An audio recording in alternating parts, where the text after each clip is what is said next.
एक बात याद रखना, अगर किसी एग्जाम में बैठ रहे हो, बहुत बार बैठ चुके हो, नहीं हो रहा, तो कच्चे दूध में थोड़ी सी काली मिर्च को पीस कर डाल लीजिए। फिर काली मिर्च आ गई, ध्यान रखना। कच्चे दूध में थोड़ी सी काली मिर्ची को पीस कर डाल लीजिए। महाराज, थोड़ा सा कच्चा दूध बेलपत्री के पेड़ के नीचे समर्पित कर दीजिए, अपना नाम और गोत्र बोलकर। थोड़ा सा कच्चा दूध उसी में से शंकर भगवान को चढ़ा दीजिए। फिर एक कलश जल का साथ लेकर जाइए, जो शंकर भगवान पर जल चढ़ा कर आइए। फिर जिस एग्जाम में जा रहे हो उसमें आप चले जाइए, बाबा आपको सफलता प्रदान करेगा ही, ये पक्का। काली मिर्च शत्रुओं का नाश करती है, आपको बल प्रदान करती है कि आप जिस परीक्षा में बैठने जा रहे हो, आप जिस जगह पर भगवान का अनुमोदन करने जा रहे हो, आप जिस जगह पर कंपटीशन एग्जाम में बैठने जा रहे हो, वहां सफलता देगी वो आपको। अगर कहीं भटक भी गए, हट भी गए, तो वो सफलता देगी।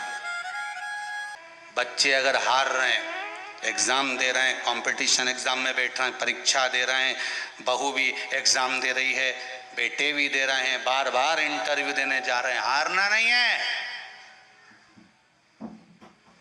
शंकर पर विश्वास रखो, भगवान शिव का स्मरण कर कर, शिव का अनुमोदन कर कर, शंकर का भजन कर कर, शिव नाम का स्मरण कर कर जाओ तो सही। सबसे ज्यादा खुशी इस बात की है आज के पर्चों में कि इसमें जितने पर्चे हैं, इसमें सबसे ज्यादा पर्चे इस बात के हैं कि मेरे बच्चों की सरकारी नौकरी लग गई, जॉब लग गई, ये लग गया, वो लग गया। सबसे ज्यादा खुशी इस बात की। और फिर निवेदन करूंगा, ये पर्चे हमारे जाने के बाद यहीं रहते हैं, आप भी पढ़ लिया करो। हम थोड़े बहुत नहीं पढ़ पाते हो तो आप पढ़ लेना, पढ़ लिया। खुशी इस बात की है, हिम्मत ना हारिएगा, हारिया ना हिम्मत बिसारिया ना राम।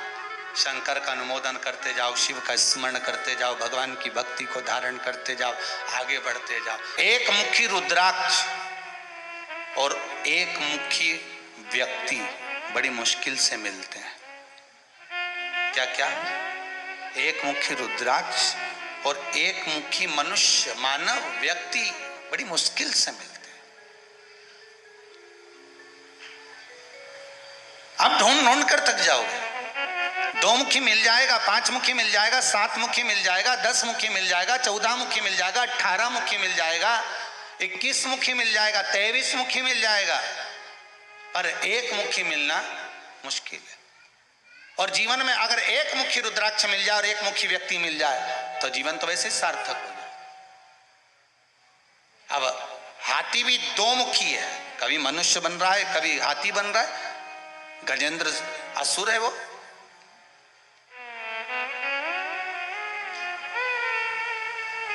एक बार उसने विचार करा, अब की बार मैं हाथी का रूप लेकर, हाथी का रूप धारण कर कर मैं शंकर की आराधना करूंगा। अब कल कथा में कहा था कि जितने भी ये राक्षस प्रवृत्ति के जो जीव होते हैं, पहले डाकू जाते थे तो देवी की आराधना कर कर जाते थे। कल की कथा में कहा था ये राक्षस प्रवृत्ति के जितने जीव रहते हैं ये होते असुर हैं, पर इनके भीतर भी कहीं ना कहीं ये भगवान की भक्ति को पाने का एक प्रयास करते हैं, जिससे हमें बल प्राप्त हो जाए।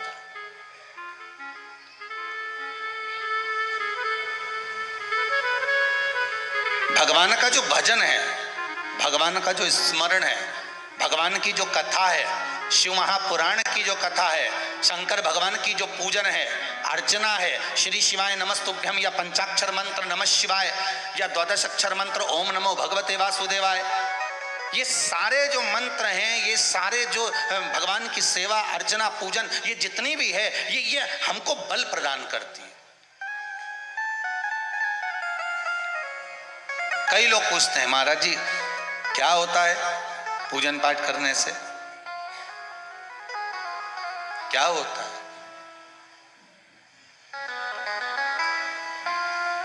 बल प्राप्त होता है। क्या बल प्राप्त होता है? तो कहा दुख को सहन करने का। किसको सहन करने का? दुख को सहन करने। मानव का शरीर है,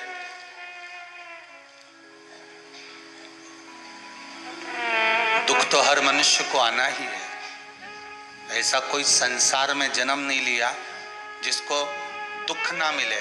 मेरे परमात्मा को भी अगर मृत्यु लोक में जन्म लेना पड़ा, मेरे राम जी भी आए हैं तो दुख सहना पड़ा। मेरे भगवान कृष्ण को भी अगर मृत्यु लोक में आना पड़ा तो उनको दुख सहना पड़ा है। गौतम बुद्ध का भी अगर रूप धर कर आ गए तो उनको भी दुख सहना पड़ा है। नरसिंह अवतार धारण कर आ गए तो भी दुख सहना पड़ा है। वामन अवतार धर कर आ गए तो भी दुख सहना पड़ा है।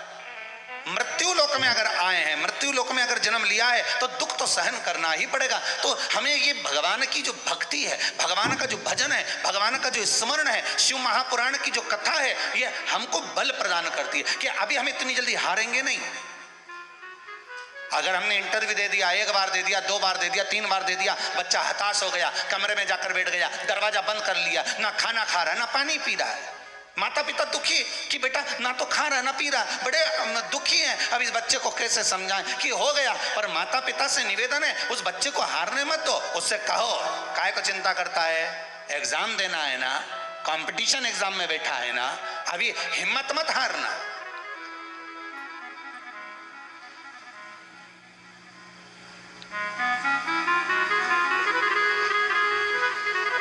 जरा सा भारत और पाकिस्तान का मैच हुआ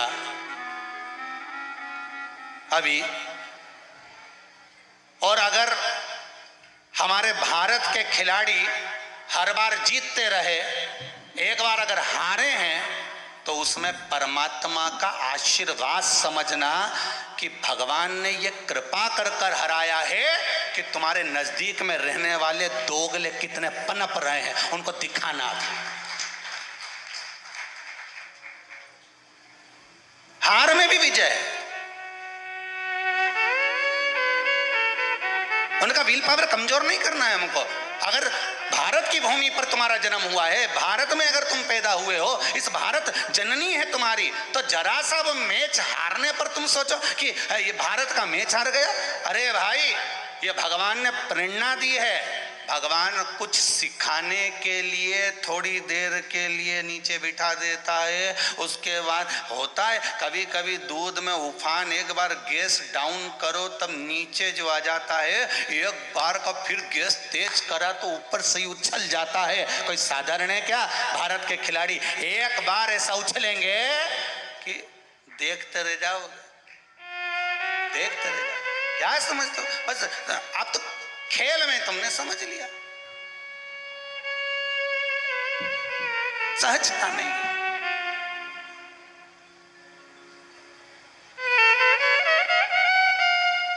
गौ और गुरु, इन दोनों की शरणागति ग्रहण करो। गुरु मार्ग बताएगा, गुरु होता ही थोड़ा मार्ग। एक चेले ने गुरुजी से कहा, गुरुदेव मेरी बहन की शादी है, बहुत गरीब है हम लोग, हमारे पास में धन नहीं है गुरुदेव, बड़ी मुश्किल से शादी हो रही है। गुरुजी ने कहा ठीक है बेटा, कब जाना है? गुरुजी बस मैं कल निकल जाऊंगा। वो जाने लगा, गुरुजी को प्रणाम करने आया तो गुरुजी ने कहा दूसरे चेले से ला, अंदर अनार रखे ना, एक झोला में भर के ला दे इसको। उसको एक झोला में अनार दे दिए, ये ले जा तेरी बहन की शादी में। अब उसने मन में सोचा 6 दिन तो जाने में लग जाएंगे, अनार जाते जाते सड़ जाएंगे। अब गुरुजी को तो सोचना चाहिए, इतना धन है गुरुजी के पास में, कोई कमी है? इतना बड़ा मठ मंदिर लेकर बैठे हैं गुरुदेव, थोड़ा बहुत धन अगर दे देते तो मेरी बहन की शादी में लग जाता। पर गुरु तो गुरु है, महाकंजूसड़ा धरा।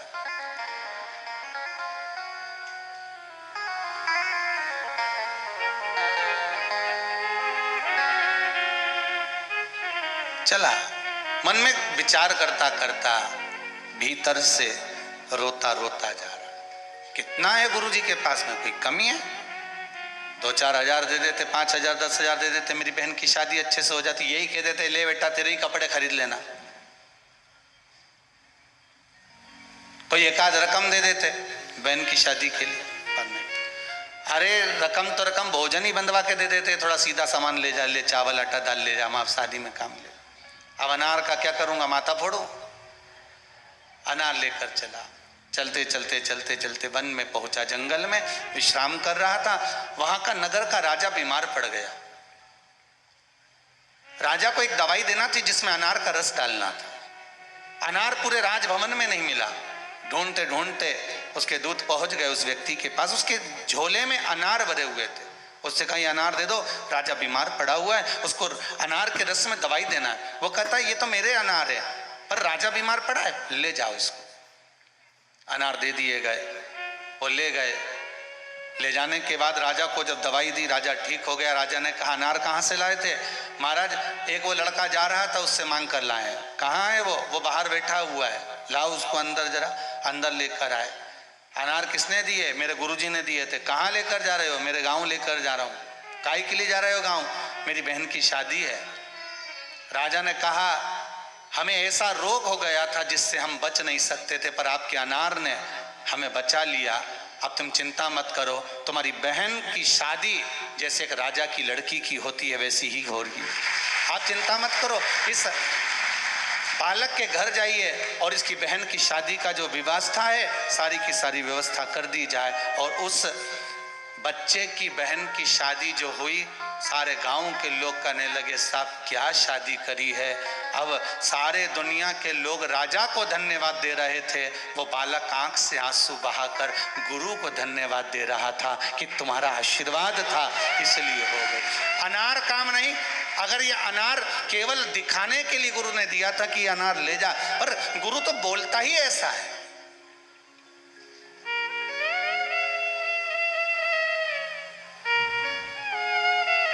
अब अनार की कितनी कीमत होगी?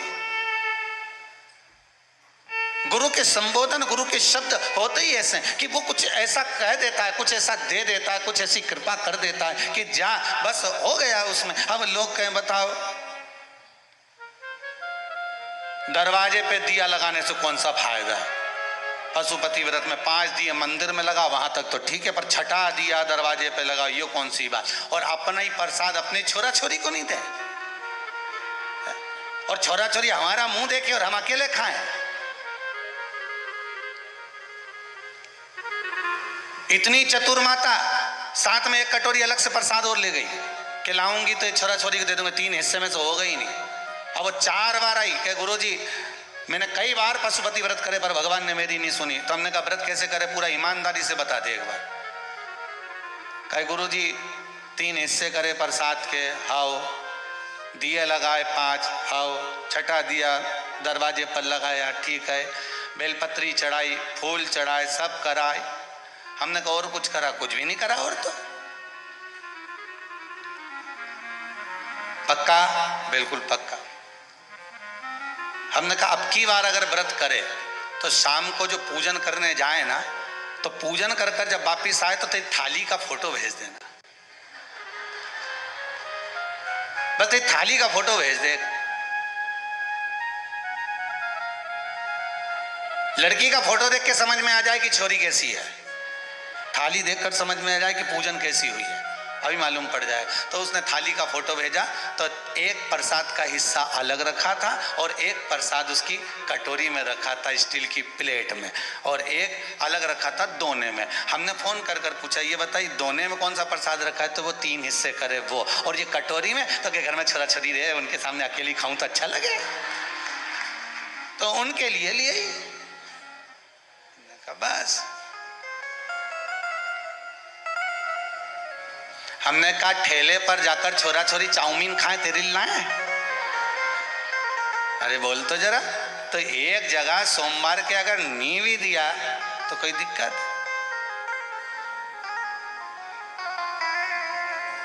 इतना सा प्रसाद में ठीक है।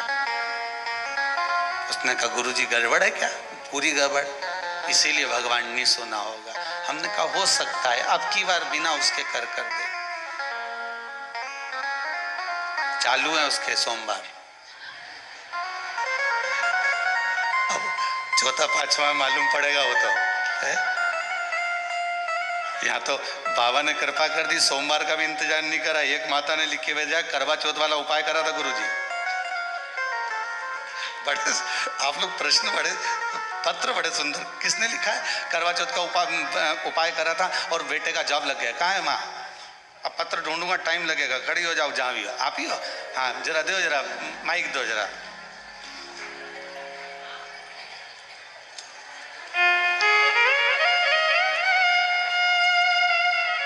पत्र ढूंढूं पहले।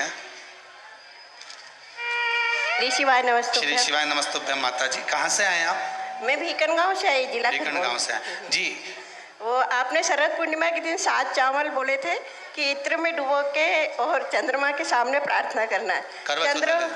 चंद्रमौलेश्वर नाम का लेके उसी दिन मैंने चंद्र भोलेश्वर महादेव का। हाँ, तो मैंने मेरे बेटे को बोला कि बेटा तू कर ले, तो बोले मम्मी मैं नहीं करता। मैंने कहा बेटा ये आखिरी बार है, कर ले तू। और देखे वो इंटरव्यू देने गया और करवा चौथ के दिन उसका ऑर्डर आ गया। हाँ। बस बाबा की कृपा। लग गई जॉब? वो कल जाएगा ज्वाइन करने। ठीक ठीक, बाबा की कृपा। बेटी विराजी, बस यही शिव की कृपा। अच्छा तुमने भी उसको दम दे दी कि आखिरी बार कर ले रे छोरा। एक बात तो है, पक्के हो तुम लोग भी शिव के भगत, बैठ जाओ। पीछा नहीं छोड़ोगे तुम शंकर का, ये पक्का। शिव है ही ऐसा।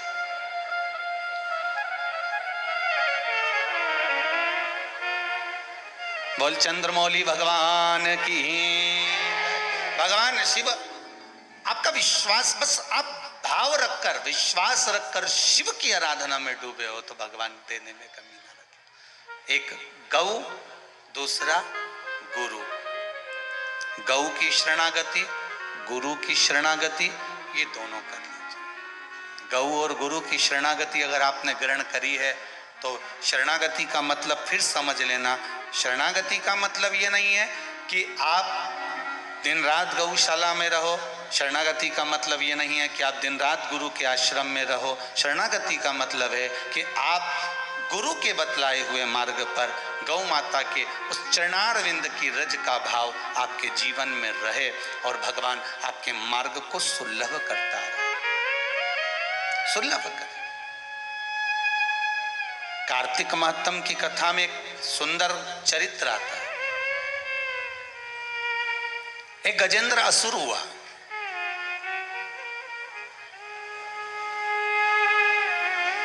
ये असुर, ये राक्षस बड़ा विचित्र था।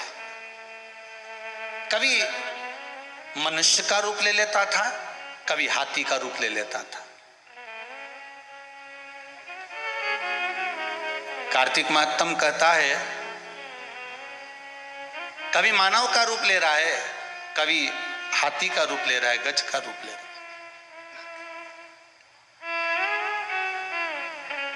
और हाथी और गज का रूप लेकर, हाथी का रूप लेकर, गज का रूप लेकर, मनुष्य का रूप लेकर ये छलता है लोगों को। पहले एक बात कही थी, आप लोगों के ध्यान में होगा।